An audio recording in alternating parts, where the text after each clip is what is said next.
Okay, thank you. चलिए तो यहीं से स्टार्ट करते हैं। फिर से जो बातें हमने वहाँ की थी उसे एक बार फिर से रिपीट करते हैं।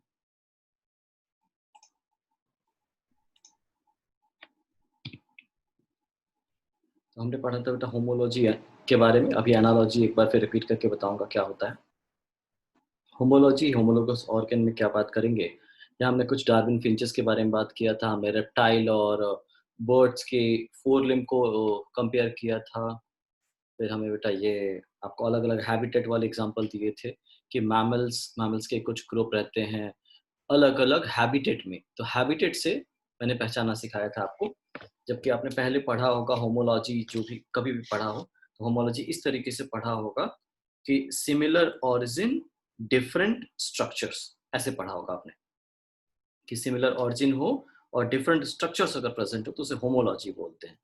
ठीक है? तो आप ऐसे इसे पढ़िए बेटा आज कि सिमिलर ओरिजिन, ओरिजिन तो सिमिलर हो बेटा, लेकिन अलग-अलग हैबिटेट में रह रहे हैं, तो भैया स्ट्रक्चर नो डाउट अलग-अलग ही बनेंगे। क्योंकि डिफरेंट हैबिटेट में सर्वाइव करने के लिए डिफरेंट एडेप्टेशंस चाहिए होते हैं और डिफरेंट एडेप्टेशंस के लिए बेटा डिफरेंट टाइप्स ऑफ ऑर्गन्स आपको डेवलप करते हुए दिखेंगे। ठीक है? तो हैबिटेट बदलेगा, ओरिजिन सेम होगा, ये होमोलॉजी कहलाएगा। और मेनली होमोलॉजी ही ऑर्गेनिक इवोल्यूशन का एग्जांपल है कि हमने भैया एक ओरिजिन होते हुए भी अलग-अलग स्ट्रक्चर्स डेवलप किए हैं, मतलब कि इवोल्यूशन हुआ है। अब एनालॉजी भी बता देते हैं बेटा। एनालॉजी में बस एरो उल्टा कर देना बेटा, मतलब कि कन्वर्जेंट इवोल्यूशन जिसे बोलते हैं, इसे डाइवर्जेंट इवोल्यूशन बोलते हैं। होमोलॉजी इज डाइवर्ज, डाइवर्ज मतलब क्या, फैलना। और कन्वर्ज, कन्वर्ज मतलब क्या बेटा, अगर बात करेंगे कन्वर्ज का मतलब कि अलग अलग अलग अलग ऑरिजिन से आना और हैबिटेट सेम होना। हैबिटेट सेम होना, ऑरिजिन सेम नहीं, हैबिटेट सेम होना। जैसे मैं बोलता हूं अर्बोरियल एडप्ट, अर्बोरियल कंडीशन। ठीक है? अर्बोरियल मतलब कि हवा में, तो हवा में बैट भी उड़ रहा है, हवा में बटरफ्लाई भी उड़ रही है, हवा में बर्ड्स भी उड़ रहे हैं। तीनों अलग-अलग ऑरिजिन से हैं। एक बेटा एक बात करेंगे तो एवियन ऑरिजिन से, एक ममेलियन ऑरिजिन से और एक अर्थ्रोपोडा ऑरिजिन से है। ठीक है? तो इन तीनों में ऑरिजिन अलग है, हैबिटेट एक है। देखो तीनों में विंग्स डेवलप्ड है। ठीक है? विंग लाइक स्ट्रक्चर्स, किसी में विंग्स बोल रहे हैं, किसी में पटेजियम बोल रहे हैं, लेकिन स्ट्रक्चर्स एक जैसे हैं। ठीक है? इसे हम बोलेंगे that is analogous organ, analogy and convergent evolution, convergent evolution। ठीक है? तो कन्वर्जेंट और डाइवर्जेंट के एग्जांपल्स बहुत सारे पढ़े हैं यहाँ पे। चलिए एक एक करके देखते हैं।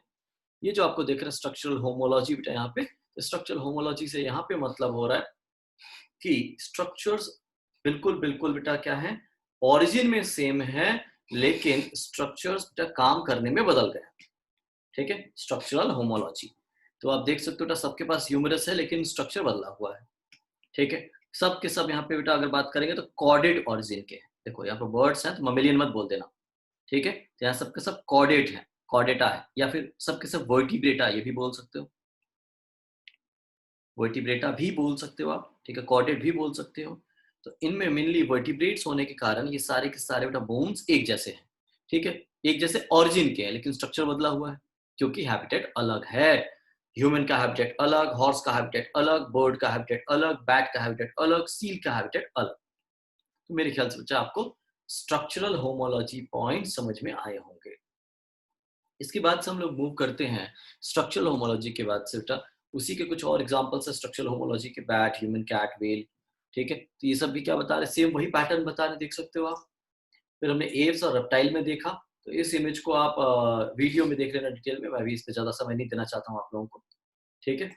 इसमें अजीब बेटा फिर डार्विन फिंचेस, डार्विन फिंचेस बेटा बिल्कुल रट लेना है आपको कि एक मेन आइलैंड रहा बेटा, ये मेन लैंड हुआ। मेन लैंड के बगल में बहुत सारे छोटे छोटे आइलैंड्स हैं। ठीक है? जिसको गलापागोस आइलैंड बोला जा रहा मान लीजिए, और इन गलापागोस आइलैंड पे अलग अलग तरह की चिड़िया मिल रही है, दैट इज फिंचेस। फिंचेस मतलब कि बर्ड्स। ठीक है? तो इनको नाम दिया गया डार्विन फिंचेस। डार्विन फिंचेस बस ये समझाने के लिए कि हाँ डार्विन ने देखा था इनको बेटा। इनको मेन लैंड से जब ये माइग्रेट किए हैं अलग अलग आइलैंड पे बेटा, तो मेन लैंड पे इनके फिंचेस या फिर ये एक तरह के थे, ये अलग अलग नहीं थे। लेकिन जैसे ही ये बेटा स्प्रेड किए, जैसे ये बेटा मूव किए अलग अलग आइलैंड पे, तो अलग अलग आइलैंड पे फूड का टाइप बदलता हुआ दिखा। कहीं कैक्टस मिल रहा है, कहीं सीड मिल रहा है, कहीं इंसेक्ट्स मिल रहे हैं।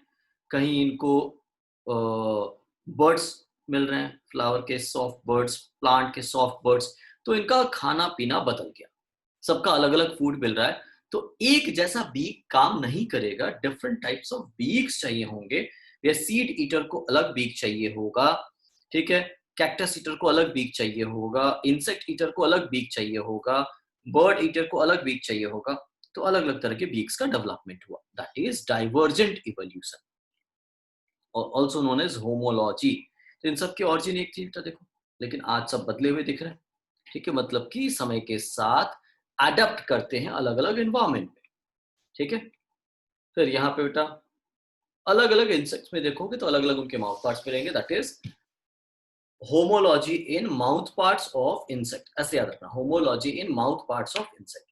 तो यहाँ पे बेटा चार नाम तो ऐसे लिखे हुए मिल जाएंगे आपको, चार नाम के अलावा एक और नाम होता है, जैसे कि चीविंग एंड बाइटिंग टाइप पहला होगा, दूसरा इसी में होगा बेटा चीविंग एंड लैपिंग टाइप, फिर होगा स्पॉन्जिंग टाइप, फिर होगा बेटा पियर्सिंग एंड सकिंग टाइप, फिर होगा साइफनिंग टाइप, ठीक है। अलग अलग इंसेक्ट्स में अलग अलग, आर्थ्रोपोडास में अलग अलग तरह के माउथ पार्ट्स, अलग अलग काम को, जैसे कि biting and chewing type caterpillar में, ग्रास हॉपर में, कॉकरोच में, स्पॉन्जिंग टाइप मिल जाएगा आपको हाउस फ्लाई में, piercing and sucking type mosquito में, साइफोनिंग टाइप बटरफ्लाई, ठीक है। और ये सब के सब बेटा लैब्रम, मैंडिबल, मैक्सिला और लैबियम, इनके मॉडिफिकेशन है, जिनको कलर से यहाँ डिनोट किया गया, देख सकते हो, रेड, ग्रीन, येलो, ब्लू, ठीक है। तो यहाँ पे देख लो बेटा, रेड ग्रीन येलो ब्लू कैसे मॉडिफाई हुआ, यहाँ पे येलो कैसे मॉडिफाई हुआ, यहाँ पे रेड ग्रीन येलो ब्लू कैसे मॉडिफाई हुआ, यहाँ पे कैसे, यहाँ पे कैसे।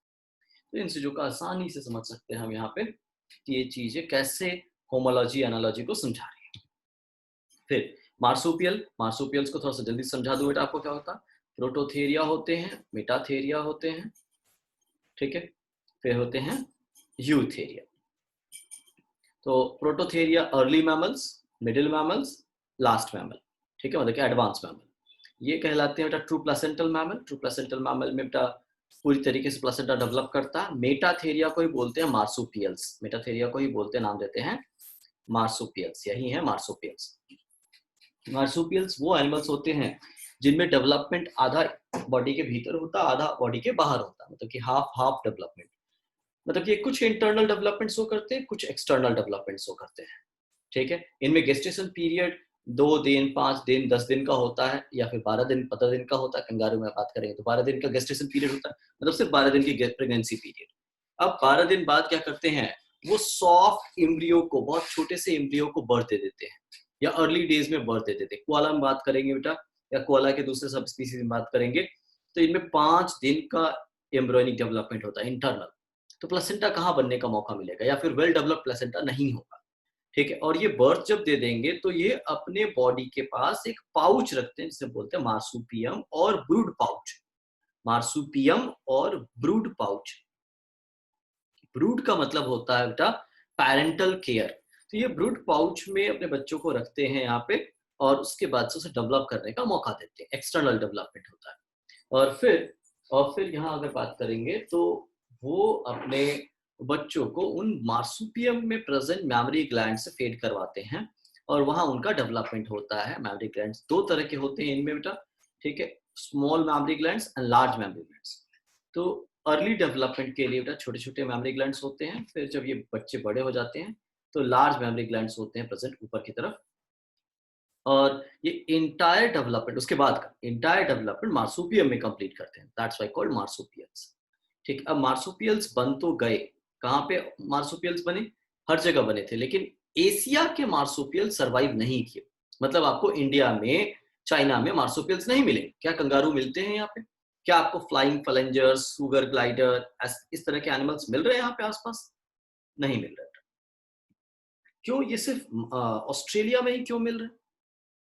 तो इसका आंसर आपको मिलेगा बेटा जब हम पढ़ेंगे कॉन्टिनेंटल ड्रिफ्ट थ्योरी।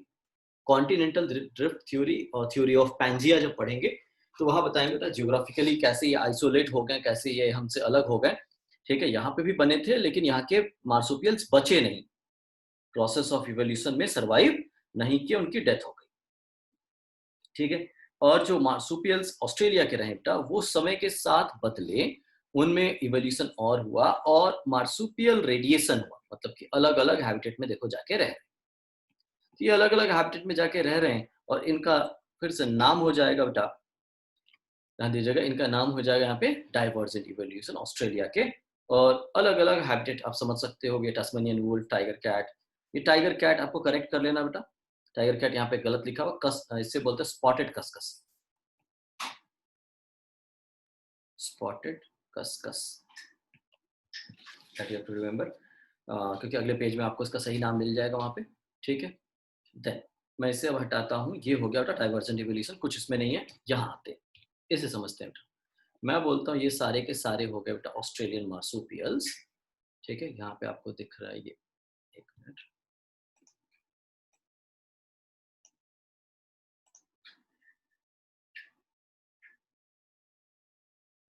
ये ऑस्ट्रेलियन मार्सुपियल्स हो गए, जो कि एक ऑरिजिन से ओरिजिनेट किए, that is marsupials, marsupial origin से ओरिजिनेट किए। ये वहीं के बेटा यूथेरियास हो गए, मतलब कि ट्रू प्लेसेंटल मैमल्स, या फिर यूथेरिया बोल दो आप, ये प्लेसेंटल मैमल्स हो गए। ठीक है, तो यहाँ आप ध्यान से बोलेंगे बेटा, ये क्या है, डाइवर्जेंट इवोल्यूशन। ये क्या है, डाइवर्जेंट इवोल्यूशन। ये एक डाइवर्जेंट इवोल्यूशन, ये एक डाइवर्जेंट इवोल्यूशन। कहीं भी क्वेश्चन आए दिमाग में तो तुरंत क्वेश्चन पूछना बेटा, घबराना नहीं है, रुकना नहीं। ठीक है, कि हाँ सर बोलेंगे तो समझ में आएगा, नहीं बेटा आपको पूछना पड़ेगा, अगर आपके दिमाग में डाउट है तो क्लियर करना पड़ेगा उसे। ठीक है, यहाँ देख लीजिए स्पॉटेड कस्कस बेटा यहाँ पे मार्क किया हुआ। ठीक है, आप यहाँ देख सकते हो स्पॉटेड कस्कस। ठीक है, एक चीज, अब मैं फिर दोबारा ले चलता हूँ, मैं बोल रहा हूँ आपको फिर से, this one is divergent evolution, this one is divergent evolution, this one is separate divergent evolution. अब आपकी एनसीईआरटी पेज नंबर 133 एक पैराग्राफ दिखा है जिसमें आपको मिल जाएगा, नीचे के 3 लाइन पढ़ोगे, फॉर 3 लाइन्स फ्रॉम बिलो। ठीक है, एनसीईआरटी पेज 133 क्लास 12th की बेटा, आपको मिल जाएगा वहां पे एक लाइन, मैं फिर उसको बेटा सुनाता हूँ आपको, बताता हूँ क्या है लाइन, कि when more than one divergent evolution appears to have occurred in an isolated geographical area having different habitats, जिसके पास बहुत सारे habitats हो और जो geographically isolated हो। ऑस्ट्रेलिया क्या है, geographically isolated ही है, चारों तरफ से पानी से घिरा हुआ भी है, तो इसके पास ना कोई आ सकता है ना कोई जा सकता है। ठीक है, या हम अगर एरोप्लेन की बात छोड़ दे तो, ठीक है, और जहाज की बात छोड़ दे तो भैया वुल्फ और ये स्पॉटेड कस्कस और ये मार्सुपियल मोल्स ये सब बेटा यूज नहीं करते हैं बोट के, और एशिया से ऑस्ट्रेलिया चले जाएं, ऑस्ट्रेलिया से यहाँ आ जाए। तो एक ज्योग्राफिकली आइसोलेटेड एरिया में जब एक से ज्यादा डाइवर्जेंट इवोल्यूशन होता है, ध्यान से सुनिएगा, जब एक से ज्यादा डाइवर्जेंट इवोल्यूशन होता है तो यहाँ पे कई कन्वर्जेंट इवोल्यूशन भी मिलते हैं। ठीक है, देखो क्या मिलते हैं, कन्वर्जेंट इवोल्यूशन, यही चीज लिखा हुआ वहां पे एनसीईआरटी में।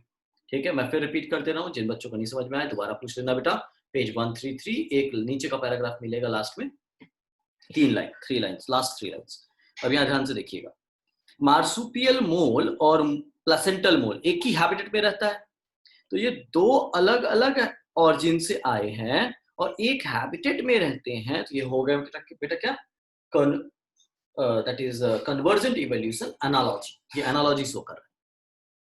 ठीक है, ये होमोलॉजी नहीं शो कर रहा है। अब नंबट एंड एंड ईटर, तो ये सारे के सारे एक हैबिटेट वाले हो गए, और क्या शो कर रहे हैं, सेम हैबिटेट, तो ये एक एक ग्रुप क्या शो कर रहा है, कन्वर्जेंट इवोल्यूशन, एक एक ग्रुप क्या शो कर रहा है, कन्वर्जेंट इवोल्यूशन।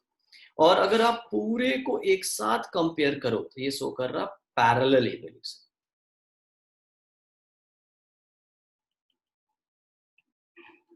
पूरा शो कर रहा पैरेलल इवोल्यूशन। अभी भी अगर कोई डाउट बचा हो तो आप पूछ सकते हैं, यहाँ देखिए इसका कंक्लूजन। ठीक है, ये बता रहा है, ये दोनों एक साथ बता रहे हैं पैरेलल इवोल्यूशन। ठीक है, मैं पैरेलल इवोल्यूशन का फिर से आपको डेफिनेशन दे देता हूँ। अकेला एक देखें तो ये डाइवर्जेंट इवोल्यूशन, और दो दो के ग्रुप में इनको देखेगा तो ये कन्वर्जेंट इवोल्यूशन। ठीक है, कोई डाउट किसी बच्चे को कहीं बचा हो तो वो आस्क पूछ सकता है, any doubt. I think maximum of the students are connected, अभी मैक्सिमम स्टूडेंट्स कनेक्टेड है, यस 9 स्टूडेंट्स आर कनेक्टेड। किसी बच्चे को कोई डाउट, नो। कुछ फिर चलते बेटा आगे बढ़ते हैं। यहाँ हमने सीख लिया बेटा क्या, parallel evolution. Now the parallel evolution definition. Parallel evolution वो इवोल्यूशन होता है बेटा जिसमें दो क्लोजली रिलेटेड स्पीसीज, ठीक है, आपस में कन्वर्जेंट इवोल्यूशन शो करते हैं। Closely related species when show convergent evolution, divergent नहीं, convergent evolution, that it is called parallel evolution. ठीक है, चलिए ये हमने सीख लिया बेटा। अब ये भी कुछ एग्जांपल्स है, जैसे कि एक उड़ने वाला रेप्टाइल, उड़ने वाली बर्ड, उड़ने वाला मैमल। इनमें जो एग्जाम्पल देखा गया है बर्ड्स का और ये विंग का डेवलपमेंट, ठीक है, तो ये बेटा सिमिलर टाइप ऑफ जीन से देखा गया, एक ही तरह के जीन्स है जो इनमें विंग्स डेवलप करने में, ठीक है। और प्रोटेरोसोरस में, टेरोसोरस में बेटा जो कि एक्सटिंक्ट हो चुका है, फ्लाइंग रेप्टाइल जिसके बारे में हम बात करेंगे, ठीक है, आगे आने वाले जियोलॉजिकल टाइम स्केल जब पढ़ेंगे तो उसमें बात करेंगे। तो ये बेटा एक्सटिंक्ट हो चुका है, लेकिन इनमें भी जो विंग्स बन रहे थे वो भी इस तरीके से बन रहे थे। बर्ड्स में भी वही सेम जीन है बेटा जिसका नाम पिटिक्स 1 जीन नाम है, ठीक है, जो कि थोड़ा सा मेरे स्क्रीनशॉट में यहाँ पे दिख रहा होगा, ठीक है। ये मैंने कट कर दिया लेकिन आपके काम का नहीं है, लेकिन इतना याद रखना कि इनके सिमिलर जीन्स होते हैं, same genes are responsible for these bone और दीज फॉर्मेशंस। चलिए इसको छोड़ते बेटा आगे बढ़ते हैं। अब मैं बोलता हूँ जेनेटिक होमोलॉजी। जेनेटिक होमोलॉजी में मैं दो एग्जांपल देता हूँ। पहले हमने क्या पढ़ा बेटा, स्ट्रक्चरल होमोलॉजी, अभी होमोलॉजी ही पढ़ रहे हैं हम लोग, फिर आएगा एनालॉजी। अब एनसीईआरटी के जो एग्जांपल्स हैं बोगनवेलिया वाले और that is thorn of Cucurbita and thorn of bougainvillea, ठीक है, उसे आप देख लीजिएगा। Sorry, thorn of tendril of Cucurbita and thorn of bougainvillea, ठीक है, उसे आप देख लीजिएगा जरा सा। एनसीईआरटी के सारे एग्जांपल्स इजी हैं, उसमें कुछ एक्सप्लेन करने की जरूरत नहीं है। प्लांट वाला एग्जांपल देख लीजिएगा, एनिमल वाला एग्जांपल यहाँ पे मैंने कवर कर दिया है, ठीक है। हाँ, जहां तक बात आती है बेटा मोर एग्जांपल्स पढ़ने की, तो वो आपके कंसेप्ट को क्लियर करता है, और कोई भी एग्जांपल उसके बाद से आपके सामने आ जाए, कोई भी आपका पढ़ा हुआ हो नहीं पढ़ा हुआ हो, आप आसानी से उससे आंसर कर सकते हो। तो यहाँ पे हम पढ़ रहे बेटा जेनेटिक होमोलॉजी। शायद स्क्रीन का जेनेटिक होमोलॉजी पार्ट आपको क्लियर नहीं दिख रहा हो, स्क्रीन से कट रहा हो, ठीक है। जेनेटिक होमोलॉजी ऊपर लिखी हुई है बेटा बात। जेनेटिक होमोलॉजी में क्या पढ़ते हैं हम लोग कि हम अलग अलग होते हुए भी, मतलब कि एक मैं कंपेयर करूंगा अभी फ्रूट फ्लाई को और मैं कंपेयर करूंगा बेटा ह्यूमन को, तो हमें भी सिमिलर जीन्स मिले। देखो हम लोग बहुत डिस्टिंक्ट एनिमल्स हैं, बहुत दूर दूर के एनिमल्स हैं, but we have the similar type of genes, ठीक है। देखते हैं, एनिड्रिया एक जीन है बेटा ह्यूमन में। एनिड्रिया जीन का जो प्रोडक्ट बनता है, मतलब कि जो प्रोटीन का सीक्वेंस बनता है, वो ये रहा आपके सामने। और ये जो आपके लिखे हुए बेटा LQRNR, ये सब चीजें जो लिखी हुई है, ये अमाइनो एसिड का एब्रिविएशन है, ठीक है, सिंगल लेटर एब्रिविएशन इसको बोलते हैं। जैसे कि आप जानते होंगे प्रोलीन को PRO लिखते हैं, ठीक है, ऐसे ऐसे करके बेटा बहुत सारे अमाइनो एसिड के एब्रिविएशन यहाँ पे यूज किए गए हैं। Eyelash condition of fruit fly, fruit fly जानते हो ड्रोसोफिला, इसका आइलेस कंडीशन और एनिड्रिया जीन ह्यूमन का, ठीक है, जिसे कंपेयर किया गया, तो ये बेटा अप्रोक्सीमेट, ध्यान दीजिएगा, ये अप्रोक्सीमेट पूरे पूरे मिलते हैं 90% तक।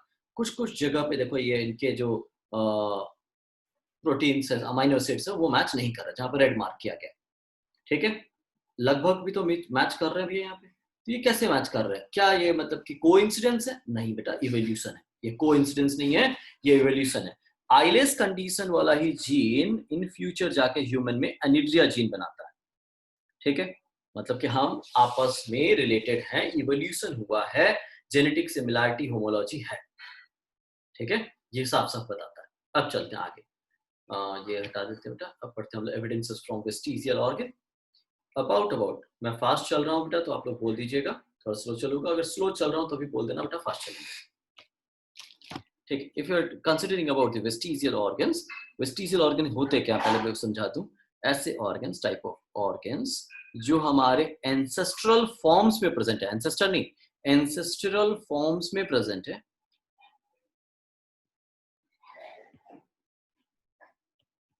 में प्रेजेंट है, और हम में उनके बेटा रूडिमेंट्री स्ट्रक्चर्स प्रेजेंट है। इन अस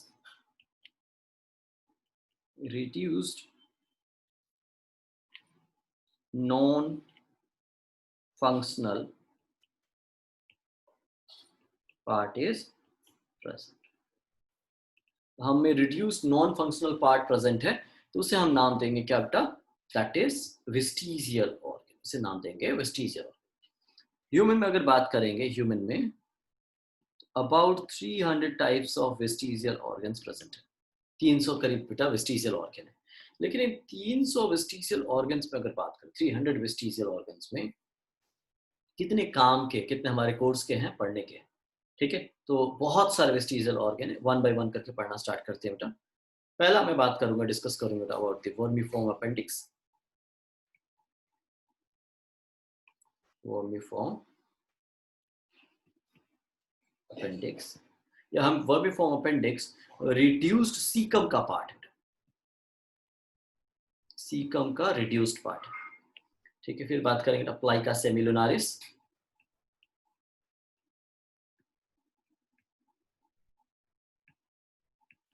प्लाइका सेमिलुनारिस क्या होता है, तो ये रही आपकी आई, और आई के इस कॉर्नर पे देखोगे, अगर मिडिल कॉर्नर पे देखोगे बेटा, ठीक है, तो यहाँ पे आपको दिखेगा एक पिंक कलर का बल्बस पार्ट, जिसे हम बोलते हैं प्लाइका सेमिलुनारिस। और थर्ड आईलिड,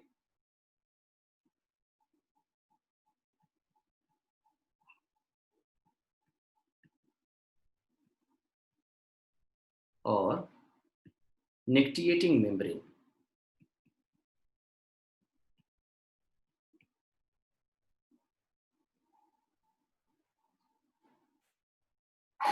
निक्टिएटिंग मेम्ब्रेन, ये थर्ड आईलिड निक्टिएटिंग मेम्ब्रेन है बेटा, जो कि कॉर्नर पे प्रेजेंट है, ठीक है। ये फंक्शनल था हमारे एक्वाटिक मैमल्स में, जब हमारे एंसेस्टर्स एक्वाटिक थे, पानी में जाते थे शिकार करने के लिए, तो फंक्शनल था। तो first example vermiform appendix, second example is plica semilunaris, third example that is अगर बात करेंगे तो विजडम टीथ,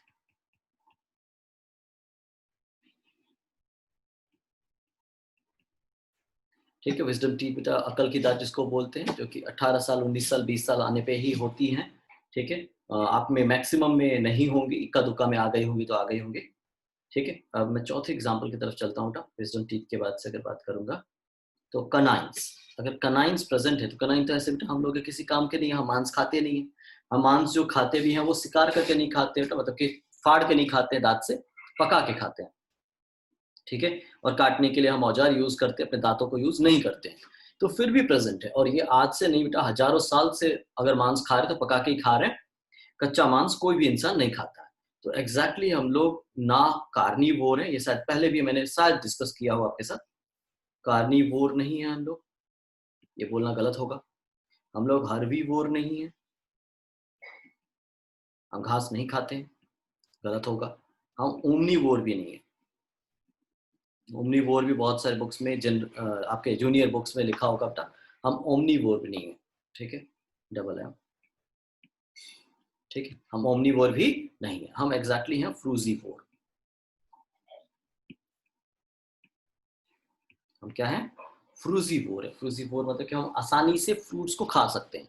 तो जो आप आसानी से खा सको बेटा, किसी की हेल्प ना चाहिए हो, वही आपका खाना है, ठीक है। तो हम बेटा मांस नहीं खा सकते, आप मछली पकड़ के नहीं खा सकते, और मुर्गा को बेटा फाड़ के खुद से नहीं खा सकते। हाँ, हमने फायर डेवलप किया तब जाके हम बेटा हर्बीवोर वाले फूड और कार्निवोर वाले फूड को भी चेंज करके अपने खाने लायक बना लेते हैं, लेकिन ये फूड हमारे लिए अच्छे नहीं होते। आपने कभी नहीं सुना होगा कि बेटा फ्रूट्स खाने वाले बेटा इंसान ज्यादा बीमार होते हैं। तो फ्रूजीवोर हमारा नेचुरल कंडीशन है बेटा, मतलब कि फ्रूट्स याद करो, कभी भी व्रत में, त्योहार में, कभी भी हम फ्रूट्स पे डिपेंड होते हैं, मतलब कि हम नेचुरल फूड की तरफ जाते हैं, ठीक है। और कार्निवोर फूड तो बेटा सबसे अलग है, मतलब सबसे खतरनाक है, क्योंकि हमें बेटा कई मांस को, मतलब कि किसी के फ्लेश को खाना पड़ता है by boiling it, by cooking it, ठीक है। इसमें चांसेस होते हैं बेटा कि उनके बॉडी के टॉक्सिन्स, उनके बॉडी के हार्मोन्स हमारी बॉडी में असर दिखाएं, चांसेस है, 100% नहीं लेकिन चांसेस है। And maximum of the zoonotic disease, zoonotic disease का मतलब होता है बेटा जो किसी एनिमल से, किसी दूसरे एनिमल से ह्यूमन में आए, are coming from animals by eating flesh, मांस खाने से ही मैक्सिमम बीमारियां देखी गई हैं, जोंटिक बीमारियां वो ह्यूमन में आती हैं। मतलब बिहेवियरली हम लोग क्या है, फ्रूजीवोर्स हैं, हाँ। बट अगर बात करेंगे by course of evolution, by using brain, दिमाग यूज कर करके हम क्या हो चुके हैं, ओमनीवोर हो चुके हैं। ठीक है, लेकिन ओमनीवोरस फूड हमारा रियल फूड नहीं है। सो दी कनाइंस, अगर मैं बोलूं कनाइन टीथ, कनाइन टीथ भी हमारे लिए क्या है, वेस्टिजियल है। ठीक है, फिर नेक्स्ट मूव करते हैं बेटा, बात करेंगे हमारे वेस्टिजियल ऑर्गन्स में। तो ईयर पिन्ना, ईयर पिन्ना चश्मा लटकाने के अलावा किसी काम में नहीं आता है। ठीक है, पांचवा एग्जाम्पल है ये।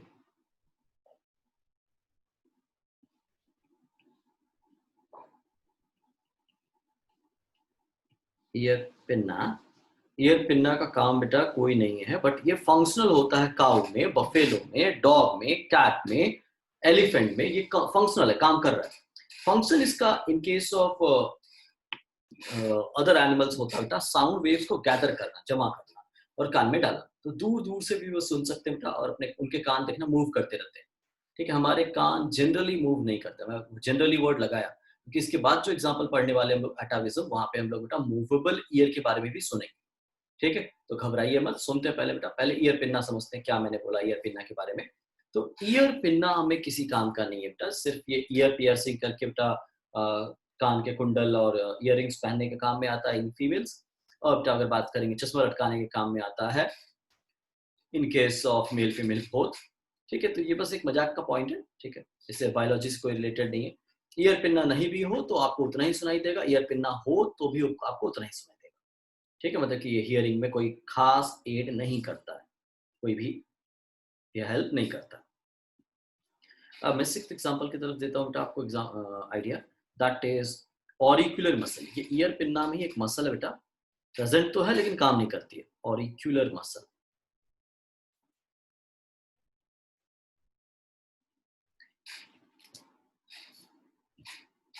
ऑरिकुलर मसल हम सब में है लेकिन काम नहीं करती है बेटा। ऑरिकुलर मसल हो गई क्या बेटा, वेस्टिजियल ऑर्गन, वेस्टिजियल ऑर्गन। फिर और बात करते हैं वेस्टिजियल ऑर्गन्स के बारे में।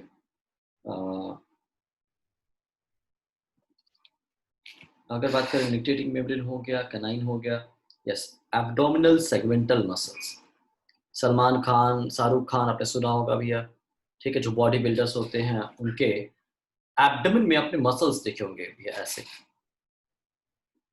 कट्स देखे होंगे। ठीक है, तो ये सेगमेंटल जो मसल्स दिखते हैं, इनको सिक्स पैक, एट पैक जो आप बोलते हो, दैट इज वेस्टिजियल मसल। इसका कोई काम नहीं होता बेटा, ये सिर्फ फंक्शनल होते हैं रोमिनेंट्स में, मतलब कि चौपाया जानवर में खाने को पचाने के काम में आते हैं, चर्निंग के काम में आते हैं, मतलब कि फूड को चबाते हैं पेट में। ठीक है, तो एब्डोमिनल मसल्स की हेल्प से वो उसको क्या करते हैं, पीसते हैं। लेकिन ये ह्यूमन में किसी काम का नहीं है बेटा, ये वेस्टिजियल है। इसके 3 एसेसरी फंक्शन है, 4 एसेसरी फंक्शन, मैं वो आपको बता दूंगा। पहले इसको लिख दो बेटा, सेगमेंटल मसल्स ऑफ एब्डोमेन,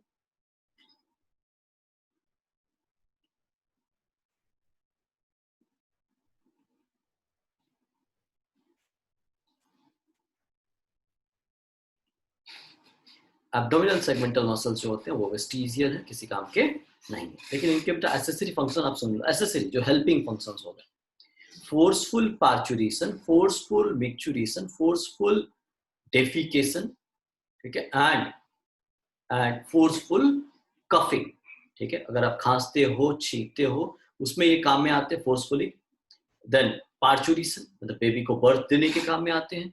ठीक है, मतलब कि एब्डोमिनल मसल्स प्रेशर क्रिएट करते हैं एब्डोमिनल मास पे, जिसके कारण इजी बर्थ होता है बेबी का। Then forceful defecation, forceful micturition. अगर हम मिक्चुरेट कर रहे हैं, मतलब यूरिन पास कर रहे हैं, या फोर्सफुली डिफिकेशन कर रहे हैं, मतलब कि फोर्सफुली फीकल मैटर पास कर रहे हैं, ठीक है, बाय प्रेशर, तो उसमें एब्डोमिनल मसल्स ये काम में आते हैं। तो ये इनका सेकेंडरी रोल है, मेन रोल तो इनका खत्म हो चुका है, ये वेस्टिजियल हो चुके हैं। ठीक है, फिर बात करते हैं का 19th हमने बात कर लिया, बॉडी हेयर। बॉडी हेयर का कोई काम नहीं है बेटा, एक्सेप्ट स्कैल्प और your eyelids and pubic hair. तो प्यूबिक हेयर के अलावा बॉडी के ऊपर, हेड के ऊपर या फिर आई लैसेस के ऊपर बाल, इनके अलावा जितने भी हेयर हैं सब बिना काम के हैं। वो नहीं भी रहेंगे तो आपकी बॉडी वैसी ही रहेगी। मतलब पूरे बॉडी पे हमारे जो हेयर है वो क्या है, वेस्टिजियल है। ठीक है, तो वेस्टिजियल हेयर के बारे में बात करते हैं।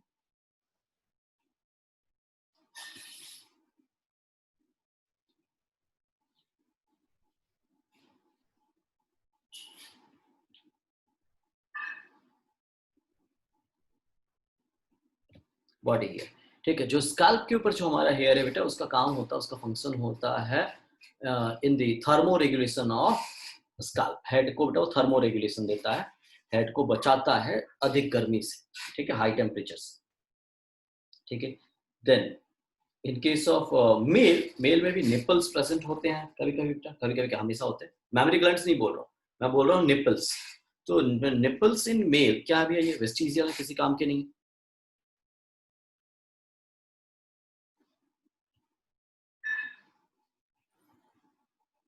Mammary glands are developed for the breastfeeding of young ones. छोटे बच्चे जो बर्थ लेते हैं उनको ब्रेस्ट फीड करवाने के काम में आते हैं। But in case of human male और in case of adult male, mammary glands तो नहीं होते हैं, लेकिन निपल्स प्रेजेंट होते हैं जिनका बेटा कोई फंक्शनल काम नहीं है।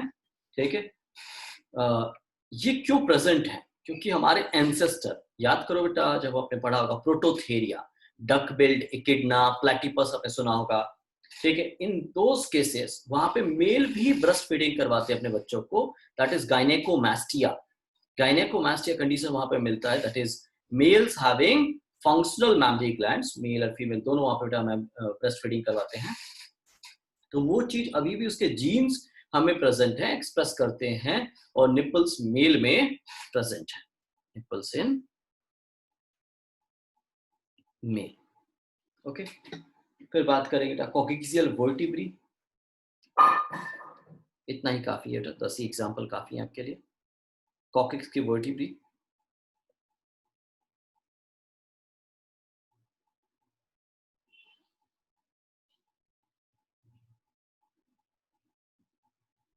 ओके, तो अच्छे से नोट कर लीजिए, अगर स्क्रीनशॉट लेना ले लीजिए। मैं नेक्स्ट पेज पे चलता हूँ, नेक्स्ट एग्जाम्पल पे चलता हूँ। Vestigial organs complete. कोई डाउट है तो पूछ सकते हो आप लोग,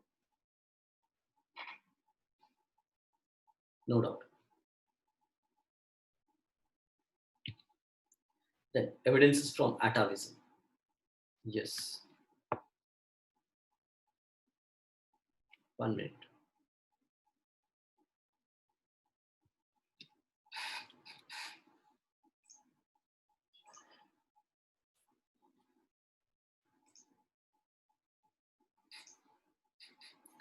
evidence from atavism, first of all what is atavism, कोई बताना चाहेगा आप में से atavism क्या होता है?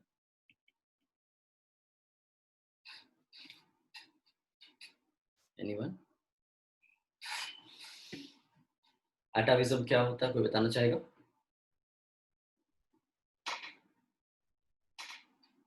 हैंड रेज करो बेटा जो बोलना चाहता है।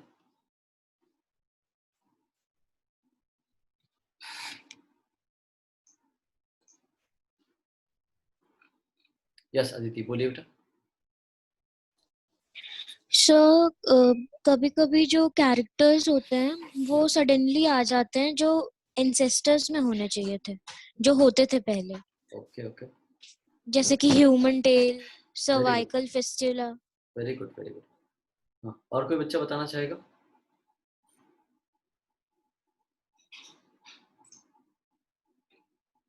आदित्य, और कोई बोलना चाहेगा?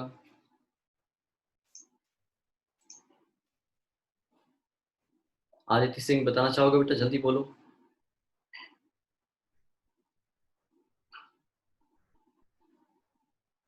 Yes Anjali Mishra, reoccurrence of ancestral characters। Okay good, चलिए मैं समझाता हूँ आपसे। Reappearance of ancestral characters in present generation is known as atavism। Reappearance क्या होता है बेटा? Reappearance, देखिए ये कैसे वेस्टिजियल ऑर्गन से अलग है। वेस्टिजियल ऑर्गन सब में है, ऐसा कोई नहीं जिसमें वेस्टिजियल ऑर्गन नहीं है, हम सब में वेस्टिजियल ऑर्गन है, लेकिन एटाविज्म कभी कभी दिखता है और किसी किसी में दिखता है। So it is reappearance of ancestral characters in some of the population. ठीक है, पॉपुलेशन के किसी किसी इंडिविजुअल में एंसेस्ट्रल कैरेक्टर्स अगर रीअपियर होते हैं, आते हैं, दिखते हैं, तो उसे हम नाम देते हैं बेटा एटाविज्म। एग्जाम्पल लेते हैं बेटा, ठीक है, एक एक करके समझते हैं एटाविज्म का एग्जाम्पल। जैसे हमारे एंसेस्टर के पास टेल था, ठीक है, तो रीअपेयरेंस ऑफ टेल, स्मॉल टेल, छोटा सा टेल किसी किसी में बन जाता है बेटा, ठीक है। फिर मैं बात करता हूँ सेकेंड एग्जाम्पल, लेकिन याद देखिए कि लंबा टेल नहीं बनता, स्मॉल बनता है, स्मॉल टेल बनता है, इसलिए मैंने स्मॉल टेल लिखा है, ठीक है। स्मॉल टेल की बात से अब बात करेंगे सर्वाइकल फिस्टुला। हम जानते हैं बेटा कि हमारे सारे एंसेस्टर पानी में थे, मतलब कि बेटा हम पानी से डेवलप किए हैं, वाटर से लैंड पे आए हैं। तो पानी में सर्वाइव करने के लिए बेटा क्या मिले थे, गिल स्लिट्स मिले थे। मैं आपको उसके फोटोग्राफ्स दिखा देता हूँ, यहाँ पे देखिएगा, यहाँ आप देख सकते हो बेटा कि चिक में भी देखो ये गिल स्लिट्स दिख रहे हैं आपको, gills, Gill pharyngeal Gill pouches, human में भी गिल पाउचेस, और जो कैट है उसमें भी आपको ये दिख रहा है बेटा गिल पाउचेस, ठीक है। लेकिन ये गिल पाउचेस फर्दर आगे जाके सब में बंद हो जाते हैं, ये परसिस्ट नहीं करते हैं, ये क्या हो जाते हैं बेटा, खत्म हो जाते हैं। तो पहला एग्जांपल लिया था हमने बेटा, दैट इज स्मॉल टेल। दूसरा एग्जांपल था हमारा, that is pharyngeal gill slits।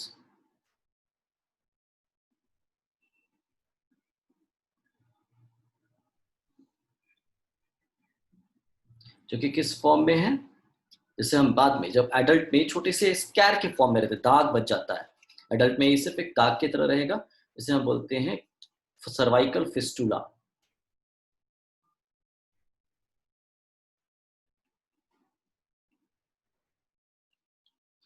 Third example लेता हूँ, थिक बॉडी हेयर, बॉडी पे अगर बहुत सारा मोटा मोटा बाल दिख रहा है, ठीक है, अनिल कपूर जैसा।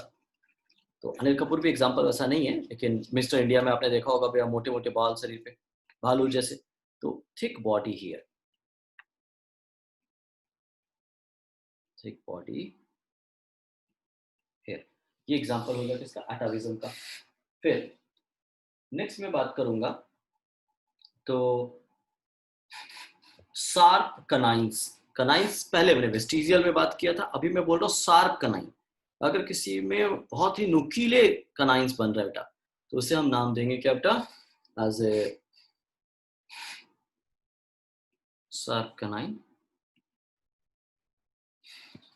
शार्प कनाइन क्या किसके एग्जांपल हो जाएंगे, एटाविज्म के, मतलब कि ये हमारे एंसेस्टर में थे और हम में रीअपियर हुए।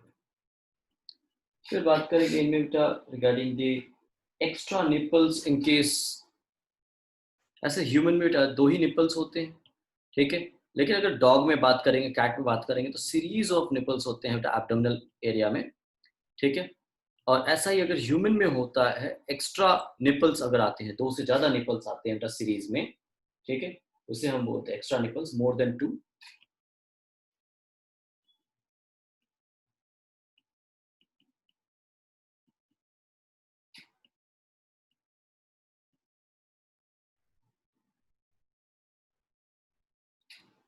ठीक है, इसे याद रखिएगा। तो ये जितने भी एग्जांपल्स हमने पढ़े बेटा, ये किसके एग्जांपल्स हो गए, एटाविज्म के, reappearance of ancestral characters, reappearance of ancestral characters. फिर ऊपर बोल दूं इसको,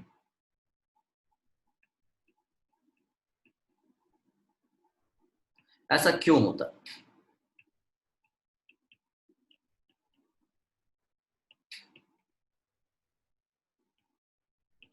ऐसा होता क्यों, व्हाई इट इज हैपनिंग। ऐसा इसलिए होता है बच्चों, क्योंकि इन सबके जीन, जो भी यहाँ पे कैरेक्टर्स हम पढ़ रहे हैं, इन सबके जीन हमारी बॉडी में है, we all are containing these genes, but we are not expressing these genes, इनका एक्सप्रेशन नहीं होता है, लेकिन अचानक से अगर एक्सप्रेशन हो गया तो दिखता है, ठीक है। All these genes are suppressed, हमें बेटा सप्रेस्ड है, बंद है, लेकिन जैसे ही ये एक्सप्रेस करते हैं तो इनका कैरेक्टर फिनोटाइपिक कंडीशन हमें दिखता है। ओके स्टूडेंट्स, तो अगर आप इसका स्क्रीनशॉट लेना चाहते ले सकते हैं, मैं इसे चेंज करूंगा। Evidence from एटाविज्म complete. अब हम लोग पढ़ेंगे evidence from taxonomy, evidence from connecting link. जल्दी करना बच्चों। Evidence from taxonomy, taxonomic evidences के बारे में अगर बात करें तो यहाँ हम देख रहे हैं, एग्जांपल ले रहे हैं ब्रेन डेवलपमेंट का। तो यहाँ पे आप बोनीफिश देख सकते हो, एम्फीबिया देख सकते हो, रेप्टाइल देख सकते हो, बर्ड्स देख सकते हो, मैमल्स देख सकते हो। इन सब में मार्क किया गया बेटा देखिएगा सेरेब्रम, ठीक है। सेरेब्रम ही देखिएगा टैक्सोनॉमिकली समझ में आ जा रहा है कि सेरेब्रम कैसे डेवलप किया है। ऐसा नहीं कि किसी में दूसरा कोई सेरेब्रम आ गया हो, ठीक, दूसरा कोई सेरेब्रम आ गया हो, मतलब कि हो सकता है कि ये जो पूरा स्ट्रक्चर है ऐसा भी तो डेवलप कर सकता था, ऐसा, ठीक है। किसी में स्क्वायर सेरेब्रम आ गया हो, किसी में सेरेब्रम आया ही ना हो। मतलब कि हर एक स्ट्रक्चर जो इस ब्रेन में है, बोनीफिश के ब्रेन में है, हर एक स्ट्रक्चर वो आपको अगले स्ट्रक्चर में थोड़ी सी बड़ी दिख रही है या मॉडिफाइड दिख रही है या फिर खत्म दिख रही है, रिड्यूस्ड भी दिख रही है। जैसे कि याद करो बेटा, ये रहा ऑल्फैक्टरी लोब, जिसे मैंने मार्क किया, मैं फिर से मार्क कर देता हूं। ऑल्फैक्टरी लोब बोनीफिश में, ऑल्फैक्टरी लोब एम्फीबिया में, ऑल्फैक्टरी लोब रेप्टाइल। दिख रहा है आपको? ऑल्फैक्टरी लोब वेल डेवलप्ड है इनमें। लेकिन इन केस ऑफ मैमल्स, मैमल्स में भी ह्यूमन में बेटा ये ऑल्फैक्टरी लोब रिड्यूस्ड होता, खत्म होता। हमें सूंघने की capacity as compare to dog, as compare to bony fish बहुत कमजोर होती है, बहुत ही खराब होती है। हाँ, कुछ मैमल्स में स्ट्रांग होती है, डॉग में अच्छी होती है, ठीक है। फिर अगर बात करेंगे काऊ, बफेलो, जिनमें भी स्नाउट है, लंबा आपको स्नाउट मिल रहा है, ऐसा मुंह के सामने बेटा आपको स्नाउट मिल रहा है, that means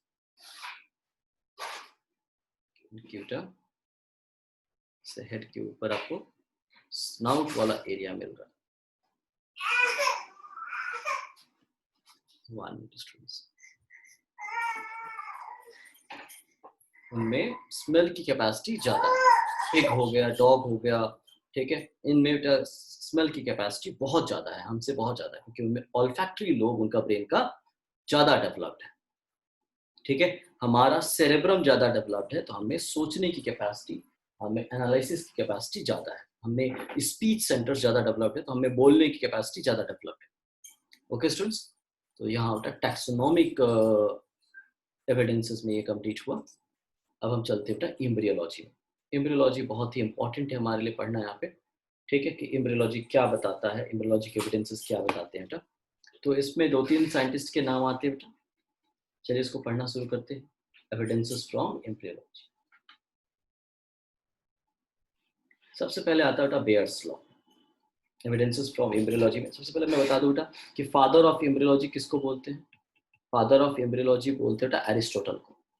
father of modern ये बोलते हैं बेटा modern, father of modern embryology बोलते हैं बेटा दैट इज अर्नस्ट हैकेल को, ठीक है। तो यहाँ से फिर शुरू करते हैं बेटा, बेयर्स लॉ से शुरू करते हैं। बेयर साहब का क्या बोलना था? बेयर्स लॉ, बेयर साहब का बोलना था कि an organism so its ancestral stages in its embryonic development, ठीक है। एक एम्ब्रियो अपने एंसेस्ट्रल स्टेजेस को, an embryo shows it's ancestral stages in its embryonic development, अपने एम्ब्रियोनिक डेवलपमेंट में अपने एंसेस्ट्रल स्टेजेस को शो करता है। एंसेस्ट्रल स्टेजेस मतलब क्या? ठीक है, अभी इस डायग्राम को मत देखना बेटा, अभी ये आपके काम की नहीं है, ठीक, अभी मत देखना, मैं समझाऊंगा इसे। मैं फिर बेयर्स लॉ आपको बोल रहा हूँ, रिपीट कर रहा हूँ, आप उसका मीनिंग निकालो, ठीक है। जब तक आप खुद एनालिसिस नहीं करना सीखोगे, मेरे बोलने का कोई मीनिंग नहीं निकलता। An organism so its ancestral stages in its embryonic development, ठीक है। एम्ब्रियोनिक स्टेज में कोई भी एम्ब्रियो का डेवलप कर रहा है कोई ऑर्गेनिज्म, तो वो अपने एंसेस्टर के स्टेजेस को शो करेगा, मतलब कि उसके जो एंसेस्टर जिससे वो डेवलप किया है वो उसके स्टेजेस में आएंगे अकॉर्डिंग टू बेयर। तो बेयर गलत नहीं थे कहीं, लेकिन पूरी तरीके से सही नहीं थे, पूरी तरीके से सही नहीं थे। अब इन्होंने एक चीज बोली जो कि ज्यादा सही थी उसी पॉइंट में, कि simple stages, simple general characters appears first then the specialised character. हाँ, ये बिल्कुल सही है, आप इसे आज भी देख सकते हो कि जनरल कैरेक्टर्स पहले आपकी बॉडी में अपीयर करेंगे, जैसे कि ये आप और ये आपका सिबलिंग, सिबलिंग मतलब कि भाई, सब भाई बहन जो आप होते हो, तो ये आप हो गए भैया एक्स वाई जो भी हो आप, और ये आपके सिबलिंग हो गए। तो आप अपने बचपन का फोटोग्राफ जरा मैच करना, आपकी सिबलिंग्स मतलब आपके भाई बहन आपके फेस फीचर से बेटा बहुत ज्यादा हद तक मैच करते हैं।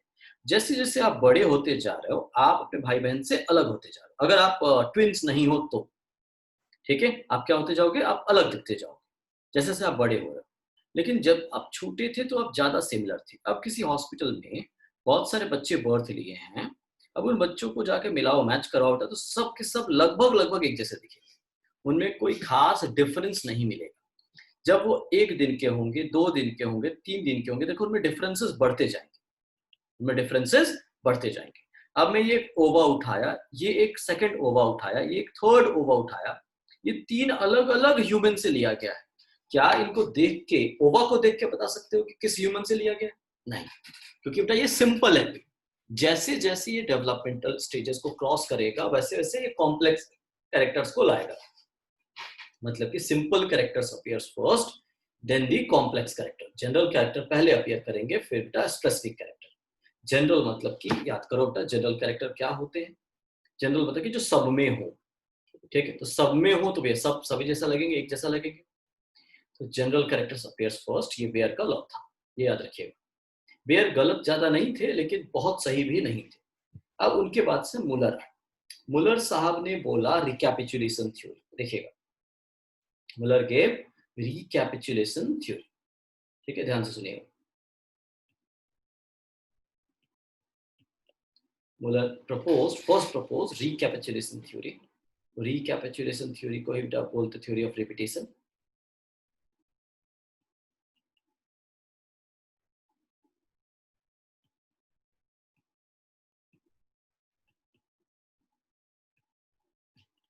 रिकैपिचुलेशन थ्योरी अब क्या बोलता है? According to it, ontogeny recapitulates phylogeny.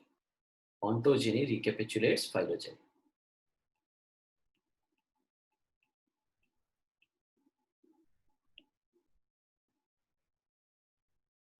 Ontogeny recapitulates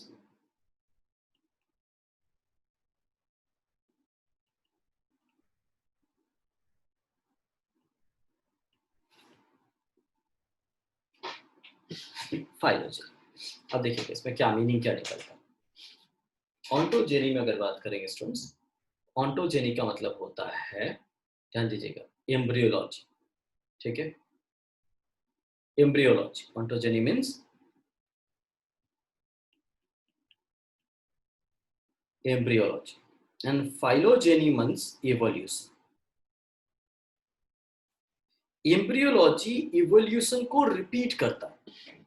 तो इस थ्योरी को ऐसे भी बोलते था कि ऑन्टोजेनी रिपीट्स फाइलोजेनी। रिकैपिचुलेट्स को भी आप रिपीट भी बोल सकते हो, ऑन्टोजेनी रिपीट्स फाइलोजेनी, ठीक है?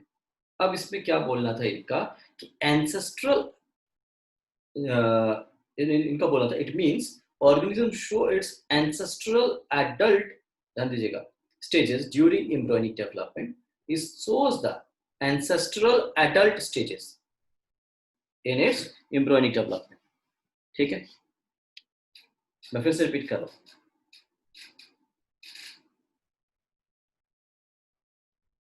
हेलो, आवाज आ रही है बच्चों? Hello hello, thank you. चलो, तो अब मैं बात कर रहा हूँ according to recapitulation theory by Muller, ontogeny recapitulates phylogeny. इनका बोलना था कि भैया ड्यूरिंग एम्ब्रियोनिक डेवलपमेंट हम अपने इवोल्यूशनरी फॉर्म्स को रिपीट करेंगे। इवोल्यूशनरी फॉर्म्स को मतलब कि थ्योरी स्टार्ट हुई थी या फिर इवोल्यूशन स्टार्ट हुआ था एक सिंगल सेल स्ट्रक्चर से एक कॉम्प्लेक्स एनिमल तक, यहां तक भी हमने जर्नी चलानी है, ठीक है? तो सिंपल सेल से कॉम्प्लेक्स बनने में, याद करो बेटा, एम्ब्रियोलॉजी भी तो वैसे ही होती है या हमारा डेवलपमेंट भी तो एक सिंपल ओवा से स्टार्ट होता है और कॉम्प्लेक्स बॉडी बनाता है। तो ड्यूरिंग एम्ब्रियोनिक डेवलपमेंट, याद करो बेटा, जब हम एम्ब्रियोनिक डेवलपमेंट शो कर रहे हैं तो हमें गिल्स डेवलप करते हैं नहीं करते हैं? लेकिन वो गिल्स बाद में खत्म हो जाते हैं। गिल्स रहते तो हैं लेकिन बाद में खत्म हो जाते हैं। तो ये बता रहा है कि ड्यूरिंग एम्ब्रियोनिक डेवलपमेंट हम अपने एंसेस्ट्रल कैरेक्टर्स को डेवलप करते हैं, हम अपने एंसेस्ट्रल कैरेक्टर्स को डेवलप करते हैं, कैरेक्टर्स को, ठीक है, मूलर के अकॉर्डिंग। अब ऑर्न्स्ट हैकेल ने क्या बोल दिया, ठीक है? अर्नस्ट हैकेल ने फिर क्या बोला, according to Ernst Haeckel, that it means that any organism so its ancestral adult stages, जो कि उन्होंने गलत बोल दिया। ठीक है, ध्यान दीजिएगा। दैट इज, जो हैकेल साहब का जो एक्सप्लेनेशन था वो गलत था, जो कि पहले ही डिस्प्रूव हो चुका था।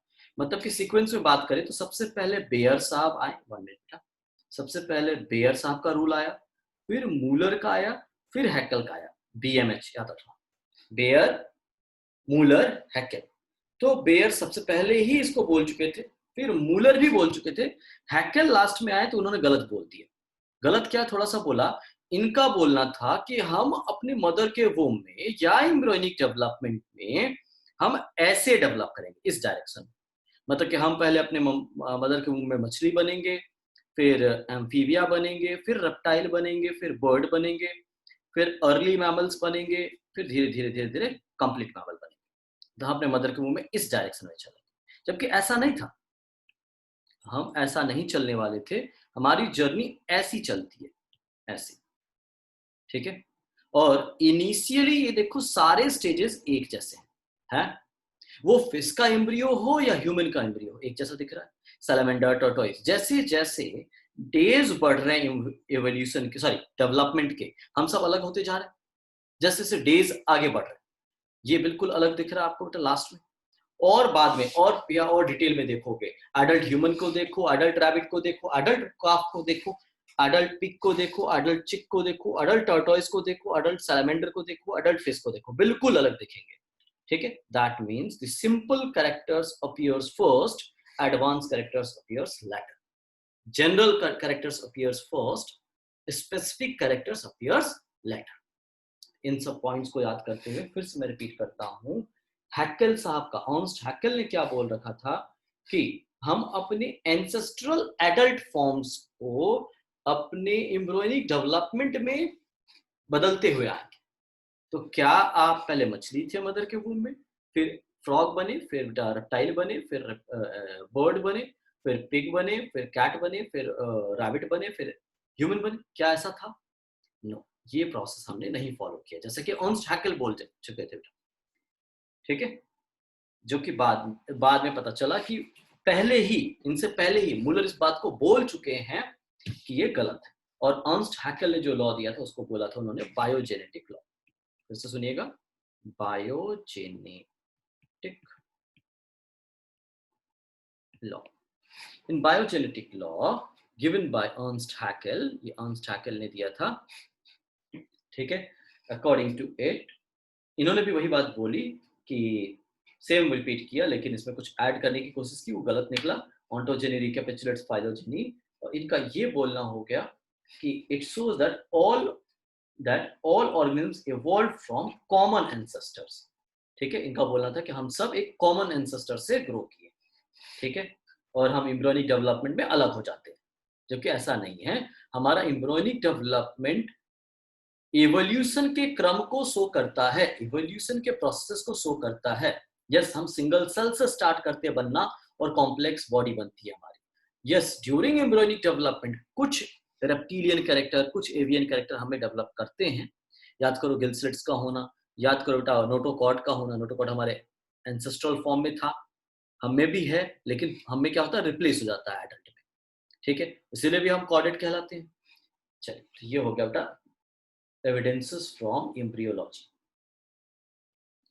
ठीक है, अब इसमें कंक्लूजन सुन लीजिए बेटा। Baer disproved Haeckel's law. Baer ने डिस्प्रूव कर दिया था, मूलर ने डिस्प्रूव कर दिया था Haeckel's law. He noted that embryos never pass through the only adult stage of other animals. ठीक है, मैं फिर रिपीट कर रहा हूं, embryos never pass through the adult stages of other animals. adult stages से पार नहीं करता। कैसे पार करता? ऐसे। ये सीक्वेंस सही है, ये सीक्वेंस गलत है। ठीक है, लेकिन हाँ, कंपैरिजन में हम सब इनिशियली पहले एक जैसे थे, फिर थोड़ा और बदलाव आया। देखो, जितना क्लोज है वो उतना, जितने हम क्लोज है, रैबिट और ह्यूमन दोनों मैमल है, काफ भी मैमल है, लेकिन थोड़ी सी दूर की एंसेस्ट्री बनती है बेटा, रैबिट से ज्यादा एंसेस्ट्री बनती है हमारी। देखो हम दोनों में एम्ब्रियोनिक डेवलपमेंट ज्यादा हद तक, हम ज्यादा दिनों तक सेम सेम रहे, ठीक है, फिर जाके बाद में हम अलग हो गए। इवन जो सिबलिंग्स हैं वो भी बचपन में, बर्थ में सेम रहेंगे और बड़े होते होते, एडल्ट होते होते अलग दिखेंगे, ठीक है। तो जितनी ज्यादा